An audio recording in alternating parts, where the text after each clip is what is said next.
सम्भाषणसन्देशसंस्कृतमासपत्रिकायां प्रकाशितानां बालकथानां ध्वनिप्रसारणम् इदं बालमोदिनी इति। पुरातनकाले कश्चित् महाराजः आसीत्। तस्य 3 पुत्राः आसन्। 3 अपि युवकाः।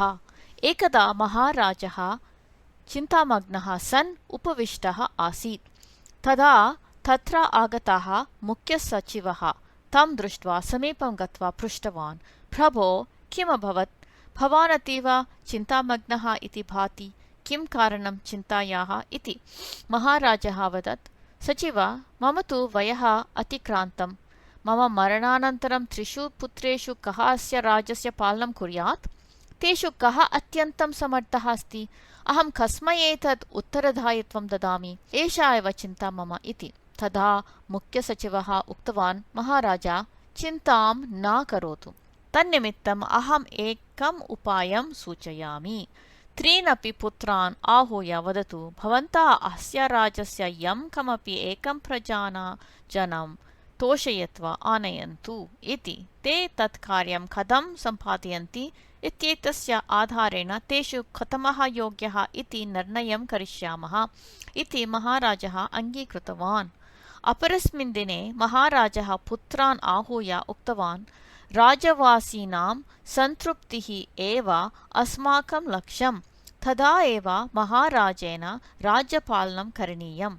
अतः भवन्तः अद्य गत्वा एकैकं प्रजाजनं तोषयित्वा तम् अत्र आनयन्तु। अस्यां परीक्षायां यः विजयी भवति तस्य एव चयनं भविष्यति राज्यपालनाय इति। पुत्राः ततः गतवन्तः। अनन्तरदिने ते 3 अपि एकैकं प्रजाजनम् आत्मना सह राजसभाम् आनीतवन्तः। महाराजः तेषु प्रथमं पृष्टवान्, किं भवान् सन्तृप्तः अस्ति राजकुमारेण इति। सः उक्तवान्, आम् महाराज, युवराजः मह्यं 100 सुवर्णनाणकानि दत्तवान्। अहं तु सन्तुष्टः। तथापि किं तदापि अग्रे कथयतु। महाराजः उक्तवान्, यदि सः 1000 नाणकानि अदास्यत् तर्हि इतोपि सन्तुष्टः अभविष्यम्। सः उक्तवान्। द्वितीयपुत्रेण आनीतं प्रजाजनं विचारितवान् महाराजः। सः उक्तवान्, महाप्रभो, राजकुमारः मह्यं किञ्चित् भूमिं दत्तवान्, तेन अहं सन्तुष्टः एव। किन्तु यत्र सा भूमिः अस्ति तस्याः समीपे एव जलसमृद्धः प्रदेशः अस्ति। तमपि यदि मह्यम् अदास्यत् तर्हि इतोपि उत्तमम् अभविष्यत् इति। महाराजः असन्तुष्टः जातः। सः तृतीयपुत्रेण आनीतं जनं पृष्टवान्, परन्तु सः उक्तवान्, प्रभो, अहं तु नितरां सन्तृप्तः अस्मि इति। विस्मितः महाराजः पुनः पृष्टवान्, कथं? राजकुमारः भवते किं दत्तवान् इति।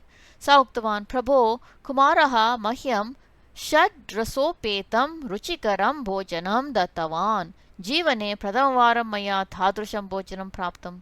तेन अहं पूर्णतः तृप्तः अस्मि इति। तस्य वचनं श्रुत्वा महाराजः सन्तुष्टः जातः। सः तृतीयपुत्राय एव राज्यं दत्तवान्। अन्य उद्दिश्य उक्तवान्, हे पुत्रो, राज्यनिर्वहणार्थं सामर्थ्यं केवलं न पर्याप्तम्, अपि तु समयोचिता बुद्धिः अपि आवश्यकी। एतत् सर्वं परिशील्य अहं तस्मै राज्यं दत्तवान् अस्मि। भवन्तौ तस्य राज्यपालने सहायं करोतु इति कुरुताम्।